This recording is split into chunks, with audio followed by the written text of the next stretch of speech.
Assalamu alaikum. This is Tul Ahmed, English lecturer. Everybody, how are you? Hope you are keeping well by the graces of Almighty Allah. Dear learners, আজ তোমাদের সামনে আমি যে বিষয় নিয়ে আলোচনা করতে যাচ্ছি সেটি হচ্ছে transformation of sentence. Dear learners, আমরা জানি ট্রান্সফরমেশন অফ সেন্টেন্সটা হচ্ছে অর্থ পরিবর্তন না করে অর্থ ঠিক রেখে পরিবর্তন। আমরা সাধারণত চেঞ্জিং সেন্টেন্স পরিবর্তন দুই উপায়ে করি। একটা হচ্ছে কনভার্সন অফ সেন্টেন্স, আরেকটি হচ্ছে ট্রান্সফরমেশন অফ সেন্টেন্স, অর্থাৎ অর্থের পরিবর্তন না করে, আর কনভার্সন অফ সেন্টেন্স হচ্ছে অর্থের পরিবর্তন করে। যাই হোক, ডিয়ার লার্নার্স, আমাদের যে পরীক্ষা আসবে সেটা হচ্ছে অর্থের পরিবর্তন না করে, সেটা হচ্ছে ট্রান্সফরমেশন অফ সেন্টেন্স। এখন এই ট্রান্সফরমেশন সেন্টেন্সে অনেকগুলো টপিকস থাকে পরিবর্তনের ক্ষেত্রে। যেমন আজ তোমাদের সামনে আমি যে টপিকস নিয়ে আলোচনা করতে যাচ্ছি সেটা ট্রান্সফরমেশন অফ সেন্টেন্সের affirmative to negative, affirmative sentence থেকে নেগেটিভ সেন্টেন্সের পরিবর্তন। যাই হোক, আমি অ্যাফারমেটিভ টু নেগেটিভ আমি পরিবর্তন করব আজ। সেটা আমি তোমাদের সামনে অ্যাফারমেটিভ সেন্টেন্সের কিছু সেন্টেন্স আমি দিয়েছি এবং এই অ্যাফারমেটিভ সেন্টেন্স থেকে আমি নেগেটিভে পরিবর্তন করব এবং কিছু সেন্টেন্স দেওয়া আছে এই সেন্টেন্সের মাধ্যমে। আশা করি তোমরা যদি আমার এই ভিডিওটা ভালোমতো দেখো অবশ্যই তোমরা উপকৃত হবে। যাই হোক, আমরা মূল কথায় আসি। ডিয়ার লার্নার্স, দেখো এখানে প্রথম এক নম্বরে আছে যে আই মাস্ট গো দেয়ার। আমরা জানি অ্যাফারমেটিভ সেন্টেন্সে যদি must, have to, has to থাকে সাবজেক্টের পর, তাহলে সেই ক্ষেত্রে একে নেগেটিভ করার সময় হ্যাভ টু, হ্যাজ টু, মাস্টের পরিবর্তে can not, but, oblique can not help. যদি ক্যান নট হেল্প বসে সেই ক্ষেত্রে ভার্বের শেষে, সেন্টেন্সে যে ভার্ব থাকে সেই ভার্বের শেষে আইএনজি যোগ করতে হয়। যেমন দেখো আমি লিখে নেই, নেগেটিভ করতে হবে এনইজি। তাহলে আমি কি বলতে পারি যে I can not but go there. I cannot but go there. Dear learners, দেখো আমি যদি I cannot but না লিখে cannot এর পর আমি হেল্প দিতাম, তাহলে এই গো ভার্বের সাথে আইএনজি যোগ হতো। যাই হোক, আমি I cannot but তারপরে ভার্বের প্রেজেন্ট ফর্মই হবে, অর্থাৎ বেস ফর্ম। যাই হোক, আমি এখন দুই নম্বরে আসি। ডিয়ার লার্নার্স, দুই নম্বর আছে only Karim can do the work. এই দুই নম্বর নিয়মে অনলি, এখানে একটি রুলস আছে, নিয়ম আছে যে যদি অ্যাফারমেটিভ সেন্টেন্সে অনলি অথবা অ্যালোন থাকে সেই ক্ষেত্রে একে নেগেটিভ করার সময় অনলি বা অ্যালোনের পরিবর্তে, যদি অনলি বা অ্যালোনের পর ব্যক্তি থাকে সেই ক্ষেত্রে অনলি বা অ্যালোনের পরিবর্তে হবে নাম্বার। আর অনলি বা অ্যালোনের পর যদি বয়স বা সংখ্যা থাকে সেই ক্ষেত্রে হবে নট দেন অথবা নট লেস দেন। এবং অনলি বা অ্যালোনের পর যদি বস্তুবাচক থাকে সেই ক্ষেত্রে হবে নাথিং বাট।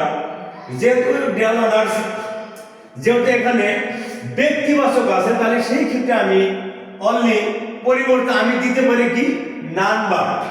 যেমন দেখো আমি নেগেটিভ লিখে নেই অনলি, তাহলে কি হবে নান বাট করি ক্যান ডু দ্য ওয়ার্ক। তাহলে আমার 2 নম্বর হয়ে গেল।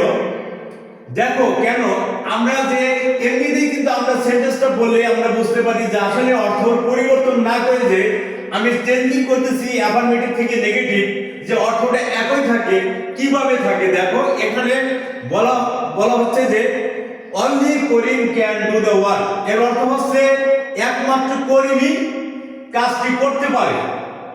আর আমি যদি এটা নেগেটিভে পরিবর্তন করতে যাই তাহলে দেখা যায় number Karim can do the work, অর্থাৎ করিম ছাড়া কেউ এই কাজটি করতে পারে না, অর্থাৎ করিম এই কাজটি করতে পারে। কি ডিয়ার লার্নার্স, তাহলে কি অর্থ তো কিন্তু একই থেকে গেল, কিন্তু আমার না কথাটা থাকলেও না শব্দটা থাকলেও কিন্তু অর্থ কিন্তু একই থেকে যাবে। এই জন্য হচ্ছে এর নাম হচ্ছে transformation of sentence. Dear learners, যাই হোক এখন আমরা তারপর আছে কি 3 নাম্বার, যে he plays only toys, he plays only toys. এখানে আমি কি করব ডিয়ার লার্নার্স, আমি আগে বলেছি যে অনলি বাই অ্যালোন এরপর যদি ব্যক্তিবাচক থাকে অনলি বাই অ্যালোনের পরিবর্তে নাম্বার, যদি বস্তুবাচক থাকে তাহলে হবে নাথিং বাট, আর যদি ওয়ার্ড বা সংখ্যা থাকে সেই ক্ষেত্রে হবে কি নট মোর দেন অথবা নট লেস দেন।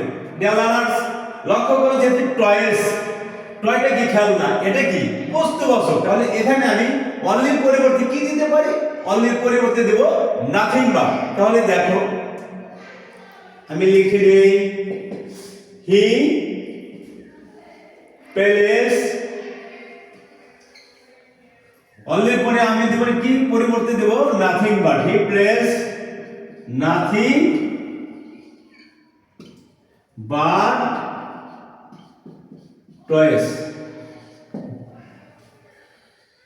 তারপর দেখো 4 নম্বর, ডিয়ার লার্নার্স, এখানে আছে he it's both guava and banana. Dear learners, এর অর্থটা আছে যে সে পেয়ারা এবং কলা উভয়ই খায়।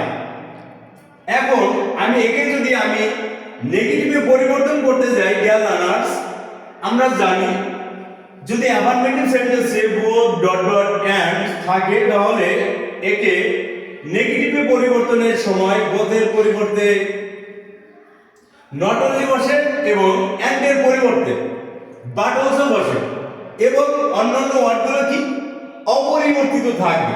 যাই হোক, তাহলে আমি লিখতে পারি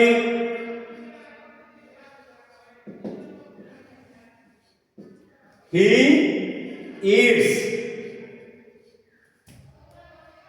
not only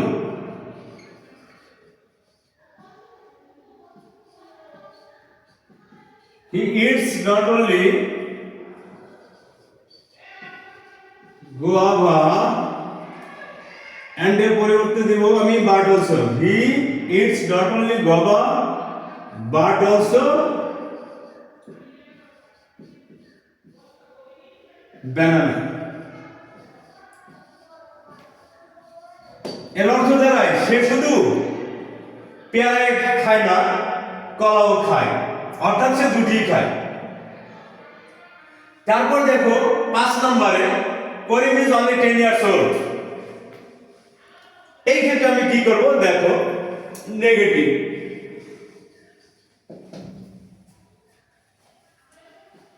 করিম ইজ, যেহেতু অনলির পরের যে ওয়ার্ডটা 10 এটা হচ্ছে সংখ্যা, তাহলে অনলির পরিবর্তে আমি কি দিতে পারি নট মোর দেন অথবা নট লেস দেন। আমি তাহলে যে একটা দিলেই হবে Karim is not more then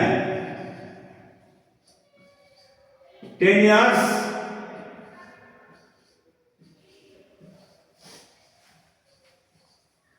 years old. আশা করি ডিয়ার লার্নার্স তোমরা এই 5টি সেন্টেন্সের মধ্য দিয়ে অ্যাফার্মেটিভ টু নেগেটিভ সেন্টেন্স কিছুটা হলেও তোমরা বুঝতে পেরেছো, এবং কি এরপর বাকি অ্যাফার্মেটিভ থেকে নেগেটিভ সেন্টেন্সগুলো আমি পরপর তোমাদের সামনে আমি আলোচনা করব। এটি হচ্ছে ট্রান্সফরমেশন অফ সেন্টেন্সের অ্যাফার্মেটিভ টু নেগেটিভে প্রথম এপিসোড। আমি এরপর ট্রান্সফরমেশন অফ সেন্টেন্সের affirmative to negative, adjective to interrogative ইত্যাদি আমি আস্তে আস্তে ধারাবাহিকভাবে তোমাদের সামনে আলোচনা করব।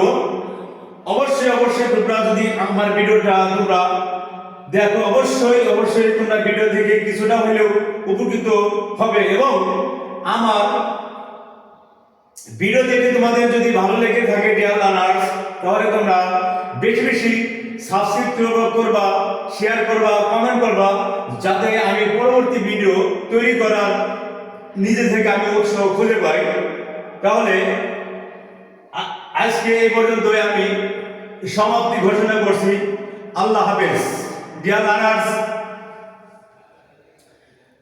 Learners, thank you for watching my video. Allah Hafiz.